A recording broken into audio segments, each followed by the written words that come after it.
Atos dos Apóstolos, capítulo 2. Leremos inicialmente apenas os versículos 46 e 47, que diz assim na palavra do Senhor: Diariamente, perseveravam unânimes no templo, partiam pão de casa em casa e tomavam as suas refeições com alegria e singeleza de coração, louvando a Deus e contando com a simpatia de todo o povo.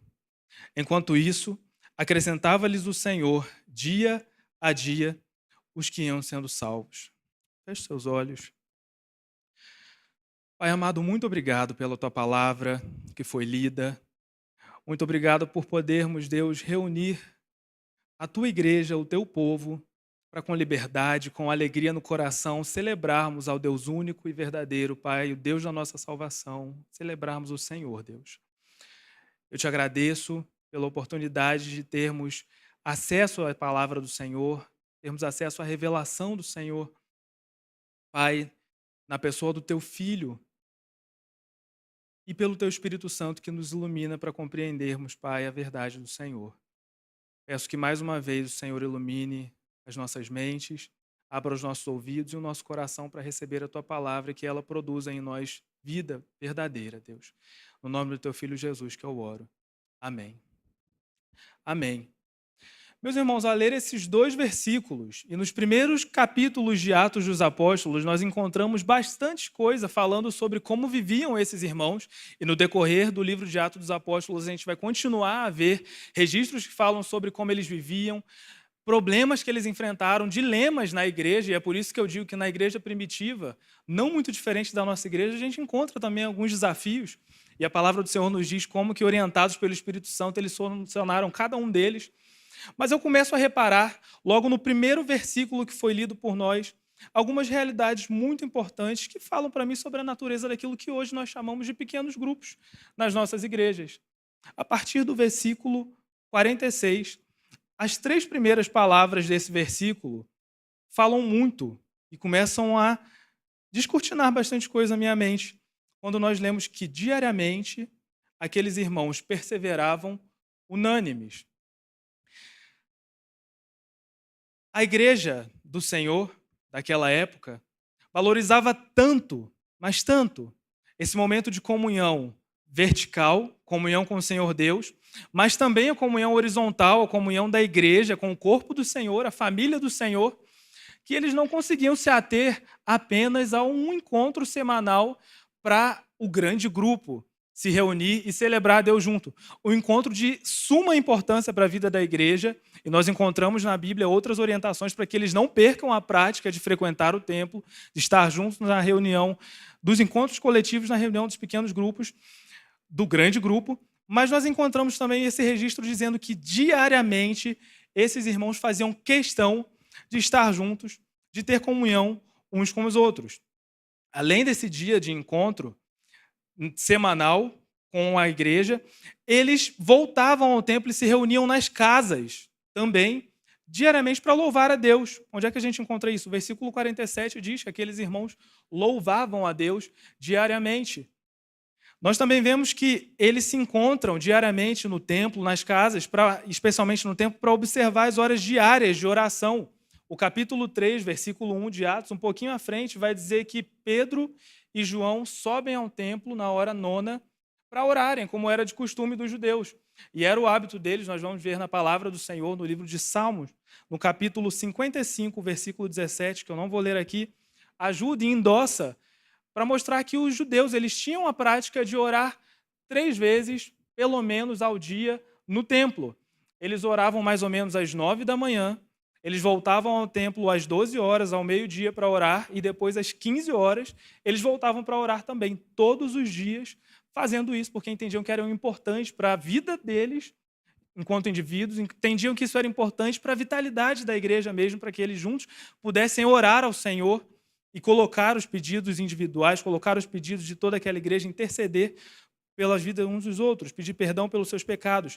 E aquela igreja se reunia diariamente nos templos no templo e nas casas também para testemunhar do Evangelho. E nós vemos isso acontecendo no versículo 47, quando a igreja conta com a simpatia de todo o povo, mas também no capítulo 5, versículo 42, de Atos que diz, olha, todos os dias no templo e de casa em casa não cessavam de ensinar e de pregar Jesus, o Cristo. Ou seja, diariamente, aqueles irmãos valorizavam o momento de comunhão. Prezavam pelo momento de grande grupo, do encontro coletivo, mas também entendiam que era necessário algo mais, era necessário que eles estivessem juntos um pouco mais durante sua semana e não continham, não mediam esforços para que isso acontecesse. E a gente vê na segunda palavra desse versículo 1 ainda, que diz que diariamente eles perseveravam. Eles tinham perseverança nessa comunhão. E eu fui buscar fazer um exercício que foi interessante, não deu o resultado que eu esperava, mas foi muito interessante para crescimento. Gostaria de compartilhar rapidamente com os irmãos. Quando eu pensei em perseverança, eu me lembrei da carta de Tiago, escrita à igreja que estava dispersa por conta da perseguição e tudo mais. Em diversos momentos na carta de Tiago, ele fala sobre paciência, ele fala sobre perseverança. E eu tive a curiosidade de ver se a palavra que para nós é traduzida por perseverança é a mesma que Tiago usa para dizer para a igreja que eles deviam se manter firmes ali no dia a dia e caminharem juntos e terem paciência frente às situações que eles enfrentavam que não eram fáceis, eram difíceis. E eu descobri que no texto de Tiago 1:3, por exemplo, e eu vou rapidamente lê-lo com os irmãos, Tiago 1, versículo 3, Tiago vai falar o seguinte: sabendo que a provação da vossa fé, uma vez confirmada, produz perseverança. Ou seja, Tiago está explicando para aqueles irmãos que sofriam muito com a perseguição, que estavam dispersos, deixaram de estar reunidos lá na PIB de Jerusalém, e estavam dispersos por diversos lugares. Ele diz, olha, fiquem tranquilos, saibam que a aprovação da fé de vocês, como está acontecendo agora, produz perseverança para vocês. E ainda, no livro de Tiago, no capítulo 5, no versículo 11, nós lemos o seguinte: eis que temos por felizes os que perseveraram firmes. Tendes ouvido da paciência de Jó e vistes que fim o Senhor lhe deu, porque o Senhor é cheio de eterna misericórdia e compassivo. Então ele mais uma vez fala para esses irmãos, olha, são felizes os que perseveram firmes a despeito das dificuldades que venham a sofrer. E ele fala sobre perseverança, mas lendo sobre essa perseverança que Tiago fala aos irmãos, eu percebi que ele está falando de perseverança no sentido de resistência, no sentido de tolerância, persistência, trazendo uma ideia de uma paciência duradoura. Então, dizendo assim, irmãos, sejam pacientes. Essas situações que vocês estão enfrentando, as dificuldades que estão acontecendo aí, não desistam por conta delas, sejam pacientes, deixe que dure bastante a paciência de vocês, sejam resistentes, tolerem o que estão fazendo contra vocês. Agora, a palavra utilizada por Lucas ao escrever o livro de Atos dos Apóstolos, que foi lido agora por nós, no capítulo 2, dizendo que eles diariamente perseveravam, ela tem um significado diferente. Perseverança, para Lucas, tem a ver com firmeza, tem a ver com resolução, tem a ver com não hesitar, tem a ver até com inflexibilidade em alguma medida.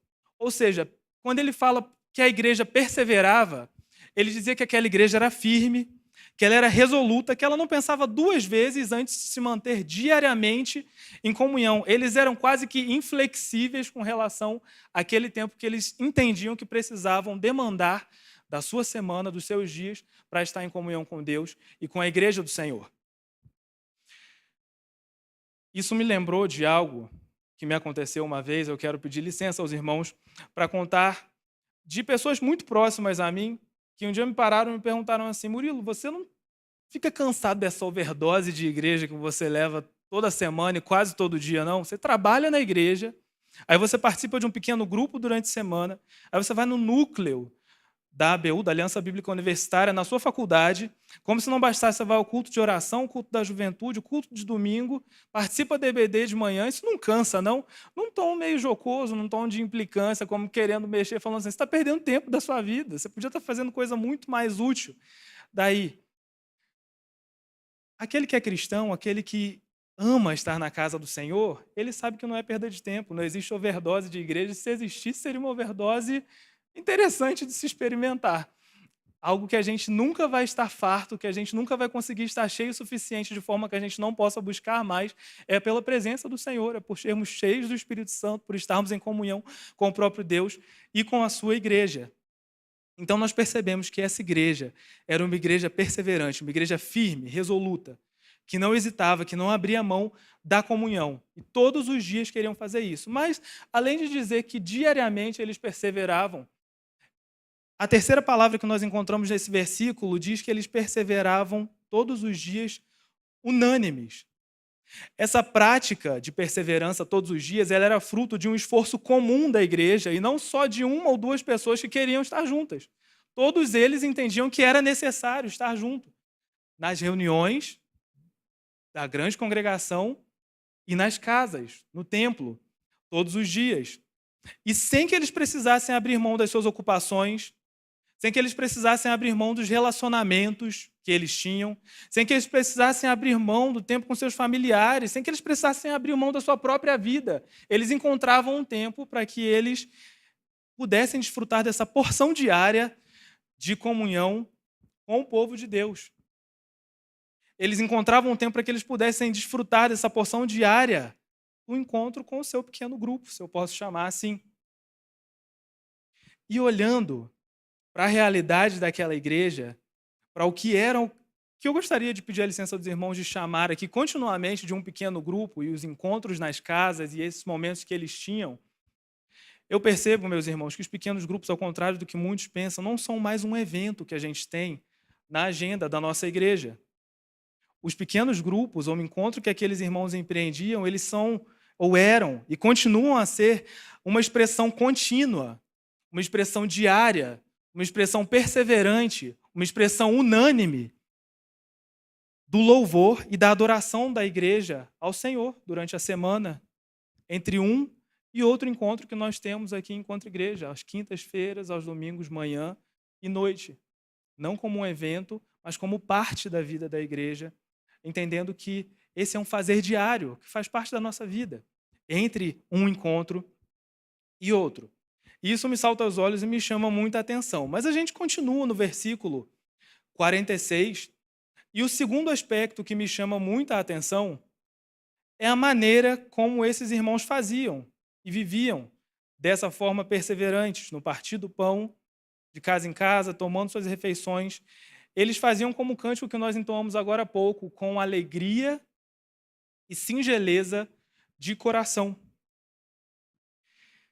E eu começo a perceber, e nós passamos por uma experiência recentemente que nos levou a entender isso de forma clara, que é muito fácil a gente aprender a fazer algo de maneira automática quando a gente cria um padrão ou quando a gente repete uma atividade diversas vezes.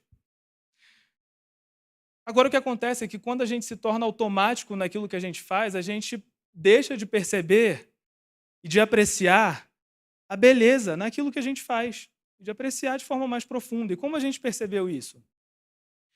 Numa das primeiras vezes em que eu e a Lígia, ou sozinhos, ou com a Elisa, fomos ao Rio de Janeiro visitar os meus pais, dirigindo, pegamos a estrada e tudo, a estrada parecia não ter fim.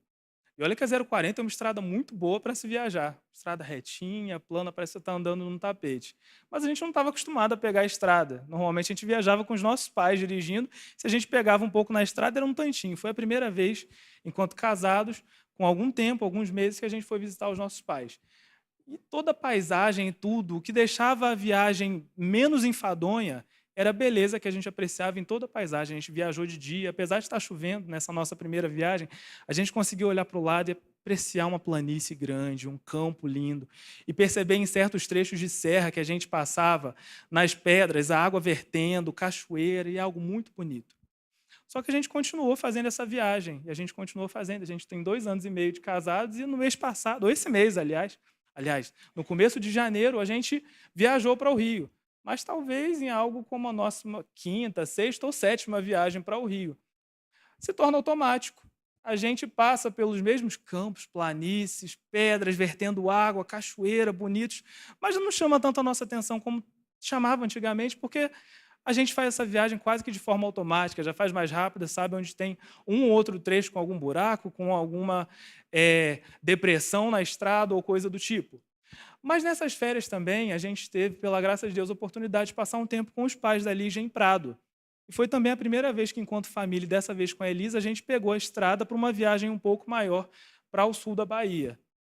E mais uma vez a gente ficou maravilhado com tudo que a gente viu na estrada. A gente fica maravilhado com cada campo diferente, com os animais, com os riozinhos que a gente via passando, qualquer pontezinha sobre um rio é maravilhoso. Mas eu desconfio que a partir do momento que a gente for para Prado todos os anos ou com maior frequência, talvez isso se torne automático para a gente também. A gente tende a isso. Agora, o que eu vejo nesse texto é que essa igreja, apesar de se reunir todos os dias, eles não deixavam que isso se tornasse automático, eles não deixavam que esses encontros e a comunhão com o Senhor e com a igreja do Senhor se tornasse automática e ficasse algo muito trivial. Eles se encontravam permanentemente com alegria. Apesar de se ver todos os dias os mesmos irmãos, no mesmo bate-horário, no mesmo bate-local, eles tinham alegria naquilo que eles faziam, eles louvavam a Deus com alegria.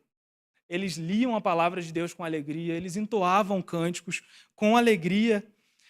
Cada momento de união entre aqueles irmãos era bom e agradável, conforme o salmista fala para a gente, conforme a gente leu aqui também. Eu quero abrir um rápido parênteses acerca desse texto, do Salmo 133, versículo 1, em que nós percebemos o salmista, Davi, falando algo muito interessante que diz sobre a comunhão da igreja, a comunhão que o Senhor espera que os seus filhos tenham entre si. Salmo 133, no versículo 1, nós lemos o seguinte: ó, como é bom e agradável viverem unidos os irmãos. É como óleo precioso sobre a cabeça, qual desce para a barba de Arão, e desce para a gola de suas vestes. É como o orvalho de Hermon, que desce sobre os montes de Sião. Ali ordena o Senhor a sua bênção e a sua vida para sempre. Eu sou uma pessoa que gosta de imaginar bastante. E eu fiquei imaginando Arão, sumo sacerdote na época de Moisés, eleito para oficiar dessa forma perante o povo, é ungido como uma forma de mostrar que ele havia sido escolhido do Senhor para aquela época e para aquela função. E ungido, jogando óleo sobre a cabeça dele, como esse texto fala, eu fiquei imaginando que uma vez jogado esse óleo sobre a cabeça dele, seria muito difícil tentar tirar aquele óleo de volta. Ele vai cada vez mais entranhando pelos cabelos dele, e o texto diz que ele desce pelo rosto dele, passa pela barba, e da barba ele continua descendo e passa pelas vestes, e quando você menos percebe, você não consegue mais tirar aquele óleo com facilidade da sua cabeça, da sua barba, das suas vestes. Ele escorre e vai ungindo o profeta, o sumo sacerdote, e mostrando que ele é aquele escolhido do Senhor. Já não é mais possível dissociar. Aquele óleo está quase que unido a Arão. E agora o orvalho do Monte Hermon, e na curiosidade de saber o que isso quer dizer, eu descobri que o Monte Hermon é um monte que está até hoje, no extremo norte da Palestina, e é uma elevação com aproximadamente 2.800 metros de altura, que em qualquer fase do ano, desde aquela época, ele vivia sempre coberto de neve. E nos períodos um pouco mais quentes, e no passar do dia, até mesmo nos trechos mais quentes do dia, aquela neve ela derretia e ela ia descendo pelo Monte Hermon. E esse Monte Hermon, com a geleira e a neve que está sobre ele, é um dos responsáveis até hoje, dos maiores responsáveis por manter o volume de água do Rio Jordão. Um rio extremamente importante desde aquela época para a agricultura, para a tradição daquele povo, para a religiosidade daquele povo. O próprio Senhor Jesus foi batizado no Rio Jordão e até hoje ainda tem o seu valor muito grande para aquele povo. Ele fala que a união dos irmãos ela é tão preciosa, tão boa, tão agradável como o orvalho do Hermon, que vai pouco a pouco derretendo, descendo e ajudando a manter o volume daquele rio, mantê-lo sempre vistoso, e ele corre, ele passa pelo Mar da Galileia, ele continua correndo o Rio Jordão depois, para quem gosta de geografia, abençoando aquele povo. E em ambos esses casos, tanto no óleo ungindo Arão, como no orvalho do Monte Hermon, nós percebemos que há uma relação de entrelaçamento entre esses componentes mencionados, o óleo, os cabelos, barba, roupa de Arão, o orvalho, o Monte Hermon, o povo que era abençoado por aquele orvalho descendo, e de bênçãos advindas dessa união. O povo ganha, a partir dessa unção, um sumo sacerdote, que naquela época oficiava perante o povo, pedindo a Deus perdão por eles. O Hermon, então, rega o Jordão e nós percebemos em que nível é boa a união que o rei Davi fala que os irmãos tenham. Como é boa e agradável mesmo essa união quando eles estão juntos. Aqueles irmãos estavam juntos com alegria, eles não deixavam que o dia a dia, que a trivialidade talvez desse encontro, tornasse esse encontro algo mecânico. Eles estavam alegres. E o texto também fala que eles se encontravam com singeleza de coração. Ou seja, havia sinceridade, simplicidade no coração desses irmãos quando eles se reuniam. Eu imagino que o relacionamento que existia entre aqueles irmãos era tão grande que seria uma tarefa inútil tentar parecer algo que você não é. Ou tentar esconder quando aconteceu algo muito bom na sua vida e você não quer que alguém saiba, ou quando aconteceu algo muito ruim, você está entristecido e não quer que alguém saiba. Eles estavam tão próximos no dia a dia, eles eram como família, que seria inútil fazer isso. O coração deles era simples, então. Eles escolhiam viver de maneira singela, abrir o coração, estar de forma honesta, sincera, quando eles se reuniam. O relacionamento entre aqueles irmãos era tão próximo de um relacionamento familiar que a história conta que a igreja chegou a ser injustamente acusada da prática de incesto. Isso não sou eu que estou falando, está registrado em livros históricos, para quem quiser, O Cristianismo através dos séculos, editora Vida Nova. O autor vai dizer que aqueles irmãos, e esse é um dos motivos, as pessoas de fora, os que não eram cristãos, que não entendiam, falavam, gente, você tem um grupo que está todo dia junto, deve ser família. Além disso, eles se chamam de irmão para lá e para cá. Claro, são família. Agora eles também se casam, eles têm um relacionamento entre eles. Um dos líderes dele, quando vai mandar uma carta, ele fala, olha, eu saldo vocês com um beijo santo, ósculo santo, Paulo. Esse negócio está meio esquisito. Tamanha era a afinidade que havia entre aqueles irmãos, o nível da comunhão que havia entre eles, a sinceridade no relacionamento entre eles, a ponto deles serem realmente confundidos como família e serem injustamente caluniados pelas pessoas daquela época que não entendiam o que era viver em comunhão. Havia sinceridade, simplicidade no coração daqueles irmãos. Não era preciso mascarar, não era preciso se preparar muito. Se preparavam para o momento de culto, sim, mas eles não escondiam quem eles realmente eram. Eu, mais uma vez, penso que pequeno grupo e aquilo que eles experimentavam não era mais um evento na agenda daquela igreja. Afinal de contas, eu vejo que é possível a gente promover um evento com outras pessoas sem que haja alegria nesse processo. Perfeitamente possível a gente promover um evento no nosso trabalho, onde quer que seja, sem que você esteja alegre, com as pessoas ali sob pressão, angustiadas, tristes, e o evento vai sair, vai acontecer. É possível também que você promova um evento ou algo do tipo sem que você saiba das adversidades pelas quais os irmãos estão passando, sem que você conheça até mesmo as alegrias daqueles irmãos, sem que você esteja com o coração aberto para aquela pessoa que está junto com você ali toda semana, quase fazendo reunião para fazer algum evento dar certo. É possível que isso aconteça. Mas para que você empreenda um relacionamento de família, para que você se chame de irmão, porque você realmente é irmão, para que a igreja experimente isso, é preciso um passo a mais. É preciso que o pequeno grupo, que esse encontro não seja só um evento, é preciso entender que não é isso. Por outro lado, quando a gente se relaciona, quando a gente vive a verdadeira união que o Senhor espera da sua igreja, aquela reunião boa e agradável que nós cantamos, que nós lemos, alegria, ansiedade, tristeza são facilmente perceptíveis nos nossos irmãos. Não tem como esconder isso. A simplicidade de coração, as pessoas são capazes de chegar no seu pequeno grupo, no seu encontro durante a semana e tirar um pouco daquela máscara que a gente costuma botar no momento que a gente se vê rapidamente, para dizer aquilo que você está enfrentando, para se você tiver no coração e tranquilidade e à vontade para compartilhar com aquelas pessoas, ou com o seu líder, pelo menos, você falar da dificuldade que você tem tido dentro da sua família, o pecado de estimação que você tem carregado. É necessário que um relacionamento um pouco maior seja empreendido para que isso seja experimentado, e é sobre isso que a gente vê a palavra relatando, é isso que a gente vê acontecendo aqui. Mas caminhando para um terceiro ponto, eu percebo que essa igreja que diariamente perseverava em unanimidade, com alegria e com sinceridade, singeleza de coração, fazia mais algo de muito especial que transformava aquela reunião num momento ímpar, num momento único.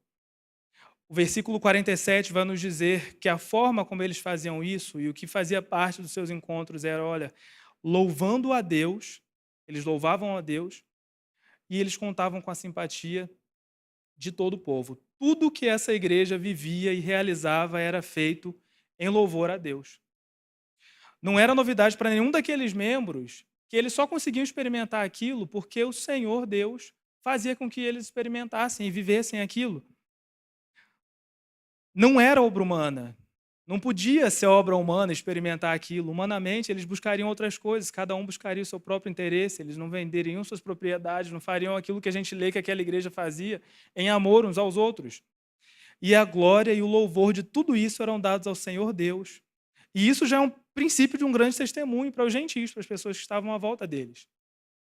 E de forma natural, por meio dessa comunhão, do cuidado, do tratamento existente entre esses irmãos, eles ganhavam a simpatia de todos os povos. Eu quero mencionar 3 pequenos exemplos que nós encontramos no próprio livro de Atos para trazer isso aos irmãos. Nós encontramos a história muito conhecida por nós e cantada por nós de Barnabé, em Atos 4, nos versículos 36 e 37, vão nos relatar que Barnabé, um homem que possuía muitas propriedades, muitas terras, vende uma delas e traz todo o valor proveniente da venda desse campo e entrega aos pés dos discípulos, para que eles pudessem repartir à medida que houvesse necessidade, para que eles pudessem manter o templo, para que eles pudessem servir a igreja do Senhor. Barnabé, um homem de Deus, um homem bom, que louvava a Deus com a sua vida, que cuidava dos seus irmãos. Nós lemos um pouco mais à frente, em Atos, no capítulo 9, versículos 10 a 18, no relato da conversão de Saulo, que passou a ser chamado Paulo, a gente tem um personagem ali que chama Ananias, um homem que da mesma forma servia ao corpo do Senhor e que para qualquer pessoa que olhasse para fora era um indivíduo distinto. Ananias, no primeiro momento, quando Deus fala, olha, eu preciso que você vá até Saulo, e ele está em tal lugar, dá o endereço e tudo, porque ele está cego, ele foi cegado, eu estou tratando com ele, eu preciso que você vá lá, ore por ele, para que ele volte a ver. E Ananias, no primeiro momento, ainda pensa assim, mas Senhor, será que a gente está falando do mesmo Saulo? Sabe aquele Saulo que perseguia o seu povo? É esse que tu está mandando eu ir? E Deus fala, olha, é esse que eu quero que você vá, porque eu tenho um propósito para a vida dele. E Ananias abre mão de qualquer dificuldade inicial que ele tenha e vai lá cumprir aquilo que o Senhor mandou que ele fizesse, numa atitude de extrema bondade, misericórdia, graça vinda do próprio Deus por meio da vida dele. Nós lemos também sobre Tabita, ou Dorcas, no mesmo livro de Atos, capítulo 9, versículos 36 a 42.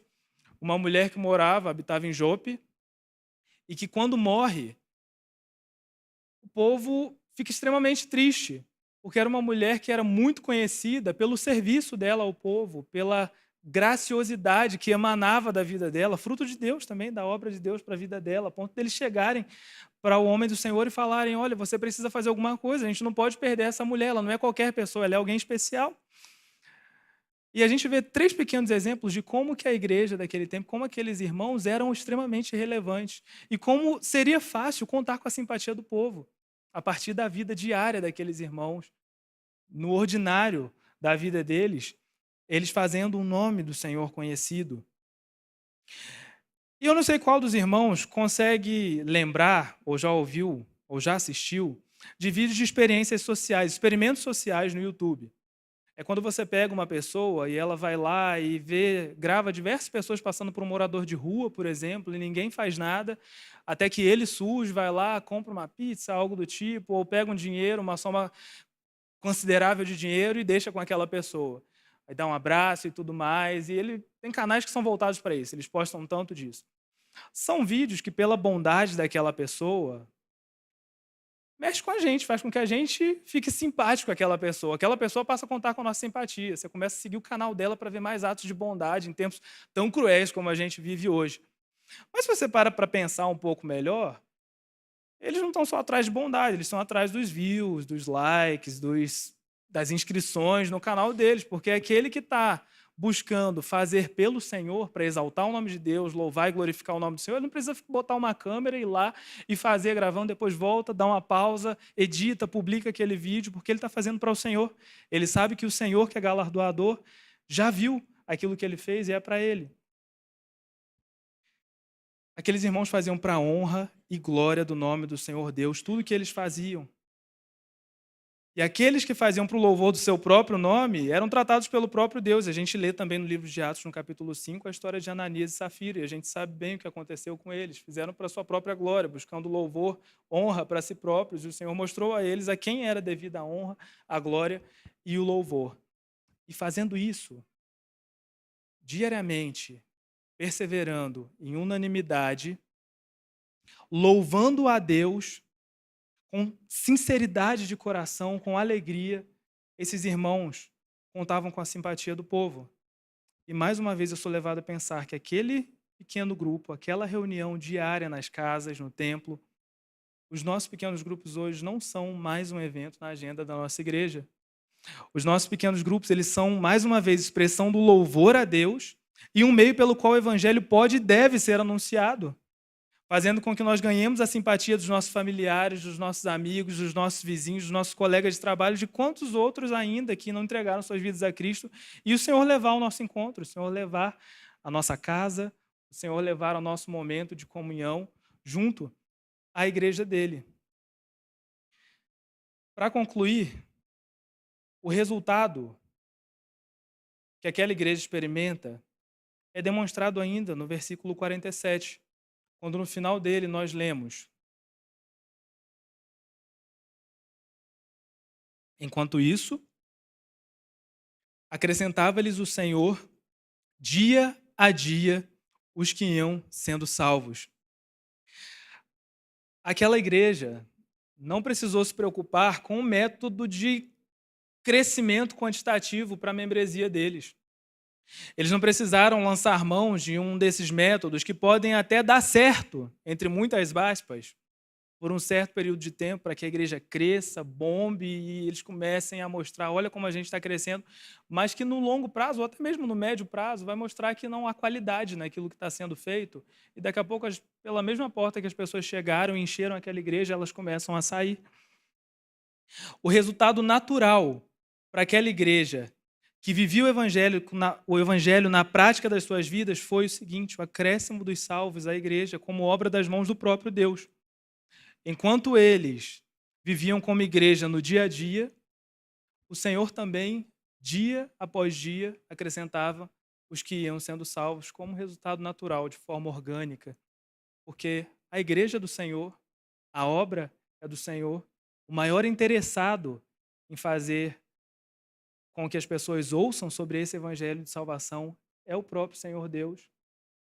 Aquela igreja entendia que o que eles precisavam fazer era manter-se em comunhão com o Senhor Deus para que fossem cheios do Espírito Santo dele, manter-se em comunhão com o seu povo, com a igreja do Senhor, no encontro da grande congregação, mas também no encontro nas casas, nos seus pequenos grupos.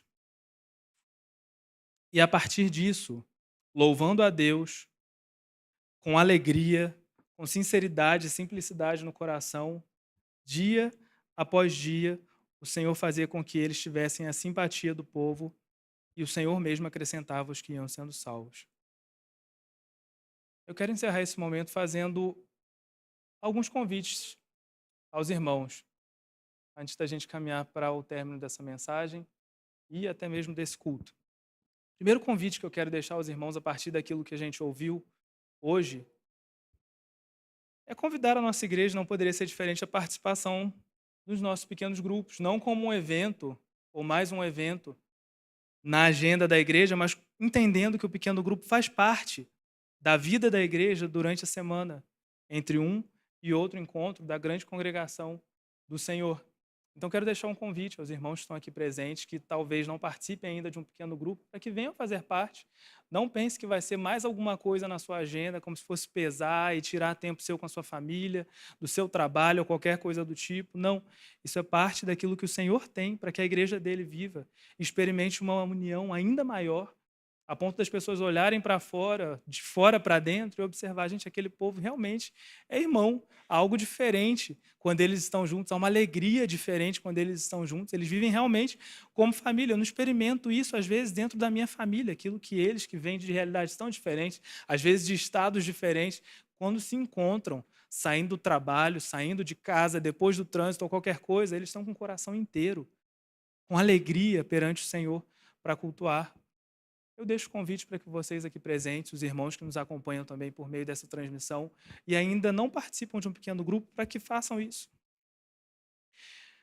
Nesse ano, e eu falo isso pedindo aos irmãos que orem, nós queremos experimentar literalmente a BBP nas casas.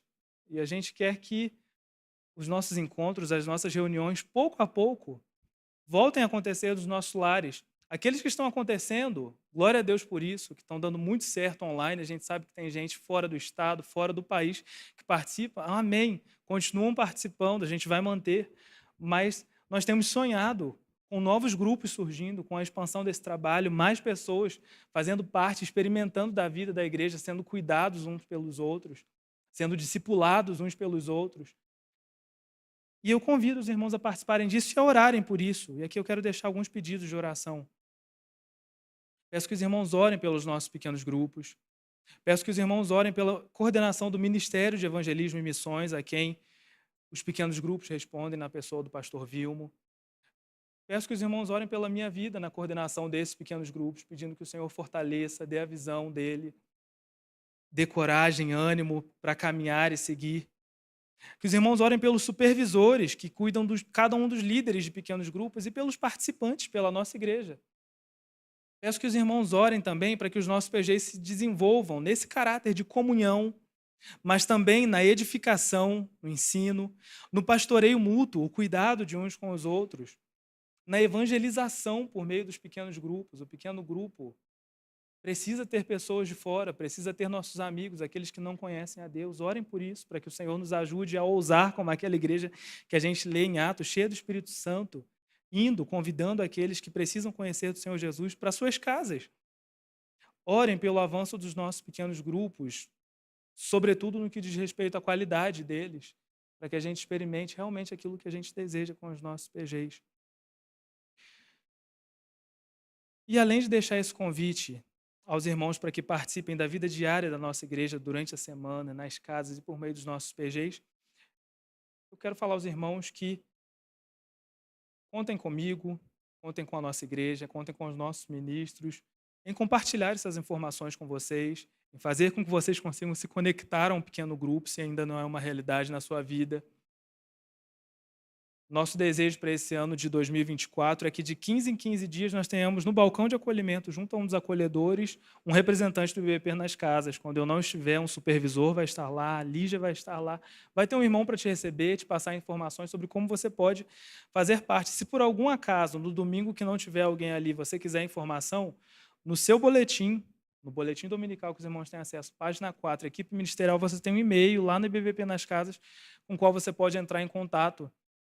E eu vou dar o meu melhor para responder o mais rápido possível essas demandas que surgirem. Para que nós tenhamos verdadeiramente a nossa igreja experimentando isso que foi falado aqui. Para que a gente, dia após dia, entenda que os nossos pequenos grupos não são mais um evento na agenda da igreja, mas são expressão da vida da igreja durante a semana. Enquanto nós nos reunimos e perseveramos com firmeza, tendo uma só mente de fazer isso dar certo, de fazer isso ir adiante, com alegria, com simplicidade de coração, enquanto a gente louva a Deus, agradece pelo que Ele tem feito, agradece pela oportunidade de fazer parte dessa obra maravilhosa para a qual Ele nos chamou. E, naturalmente, o Senhor acrescente à nossa igreja, dia após dia, aqueles que hão de ser salvos por meio da propagação do Evangelho dEle. Que o Senhor nos abençoe, que a palavra do Senhor encontre lugar em cada um dos corações,